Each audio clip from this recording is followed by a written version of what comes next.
Assalamualaikum warahmatullahi wabarakatuh. Perkenalkan, nama saya Sri Hartati dari jurusan Bimbingan dan Konseling Universitas Sultan Agung Tirtayasa. Di sini saya akan menjelaskan materi pendidikan inklusi dan anak disabilitas. Di sini kita akan mengetahui apa itu pendidikan inklusi. Pendidikan inklusi merupakan sebuah alternatif yang ditawarkan oleh pemerintah untuk melayani anak berkebutuhan khusus, di mana bentuk penyelenggaraan pendidikan inklusi ini menyatukan anak-anak berkebutuhan khusus dengan anak-anak normal pada umumnya untuk belajar. Terdapat beberapa karakteristik pendidikan inklusi. Yang pertama yaitu kurikulum yang fleksibel. Penyesuaian kurikulum dalam penerapan pendidikan inklusi tidak harus terlebih dahulu menekankan pada materi pembelajaran. Tetapi yang paling penting adalah bagaimana memberikan perhatian penuh pada kebutuhan peserta didik. Jika ingin memberikan materi pembelajaran kepada anak berkebutuhan khusus, harus memperhatikan kurikulum apa yang tepat dan sesuai dengan kebutuhan mereka. Kurikulum yang fleksibel harus menjadi prioritas utama dalam memberikan kemudahan kepada peserta didik yang belum mendapatkan layanan pendidikan terbaik demi menunjang karir dan masa depannya. Berikan pula materi yang sesuai dengan kebutuhan mereka, terutama berkaitan dengan masalah keterampilan dan potensi pribadi mereka yang belum berkembang. Yang kedua yaitu pendekatan pembelajaran yang fleksibel. Dalam aktivitas belajar mengajar, sistem pendidikan inklusi harus memberikan pendekatan yang tidak menyulitkan mereka untuk memahami materi pembelajaran sesuai dengan tingkat kemampuannya. Yang ketiga yaitu sistem evaluasi yang fleksibel. Dalam melakukan penilaian, harus memperhatikan keseimbangan antara kebutuhan anak berkebutuhan khusus dengan anak normal pada umumnya. Karena anak berkebutuhan khusus memiliki tingkat kemampuan yang lebih rendah dibandingkan dengan anak normal pada umumnya, sehingga memerlukan keseriusan dari seorang guru dalam melakukan penilaian.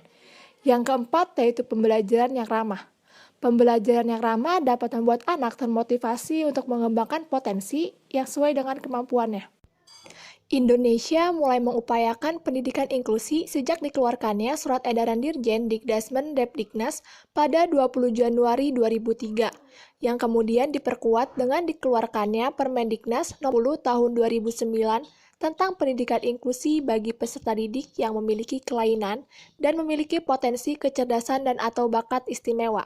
Setelah kita mengetahui apa itu pendidikan inklusi, selanjutnya di sini kita akan membahas apa itu penyandang disabilitas.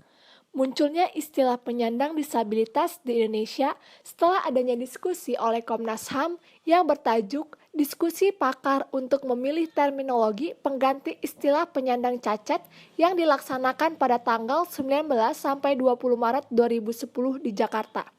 Hasil diskusi tersebut berhasil menemukan dan menyepakati terminologi penyandang disabilitas sebagai pengganti istilah penyandang cacat.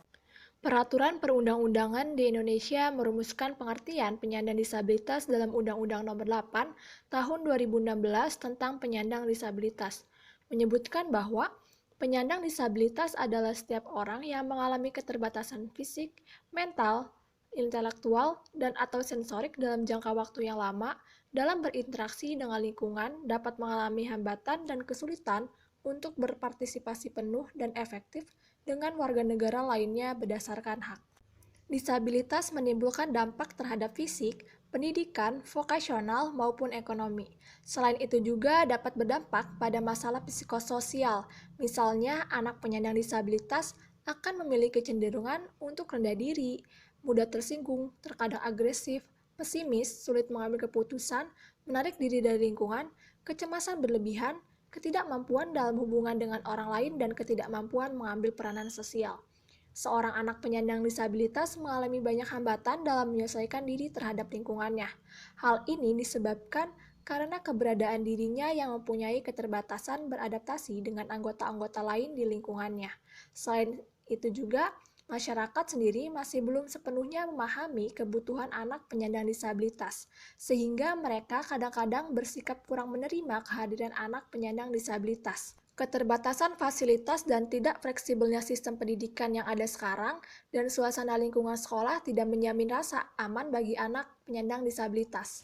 Salah satu contoh penyandang disabilitas yaitu tunanetra. Tunanetra artinya memiliki hambatan penglihatan dan memiliki rentang pandang 20 derajat sehingga membutuhkan pendidikan khusus untuk mendukung proses pembelajarannya. Menurut Piaget, kemampuan kognitif belajar pada anak tunanetra akan berkembang jika mereka dapat berinteraksi dengan lingkungannya. Dan yang perlu dipelajari juga yaitu konsep awal, seperti memperkenalkan bagian-bagian anggota tubuh, gerakan, bentuk, dan ukuran. Dalam pendidikannya, anak tunanetra membutuhkan pembelajaran khusus, seperti latihan menulis dan membaca huruf braille, penggunaan tongkat, orientasi dan mobilitas, serta latihan visual atau fungsional pada penglihatannya.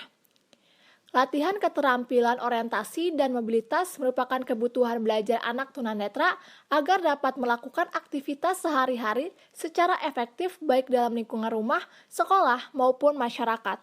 Media pembelajaran yang dapat membantu anak tunanetra dalam proses pembelajarannya yaitu seperti menggunakan komputer berbicara, huruf braille, atau digital accessible system. Manfaat sekolah inklusi bukan hanya dirasakan oleh anak saja, tetapi berdampak juga pada masyarakat. Dampak yang paling esensial adalah sekolah inklusi mengajarkan nilai sosial berupa kesetaraan. Sekolah inklusi bukanlah sekedar sekolah yang menerapkan konsep penyetaraan terhadap sesama manusia dalam memperoleh pendidikan ya, tetapi juga membutuhkan setting ramah anak di dalamnya. Setting ramah anak ini sangat membantu dan mendorong kemajuan perkembangan penerapan pendidikan inklusi di sekolah, di mana anak para penyandang disabilitas ini sangat membutuhkan dukungan dan motivasi yang mampu mendorong mereka untuk dapat berinteraksi dengan lingkungannya. Maka komponen utama yang paling mereka butuhkan di sekolahnya adalah sebuah keramahan yang menerjemahkan pada mereka suatu penunjukan kondisi penerimaan terhadap diri mereka. Dalam sekolah inklusi dibutuhkan kerjasama antara masyarakat dengan pengajar di kelas untuk menciptakan dan menjaga komunitas kelas yang hangat, menerima keanekaragaman, dan menghargai perbedaan. Selain itu juga, guru diharuskan untuk mengajar secara interaktif.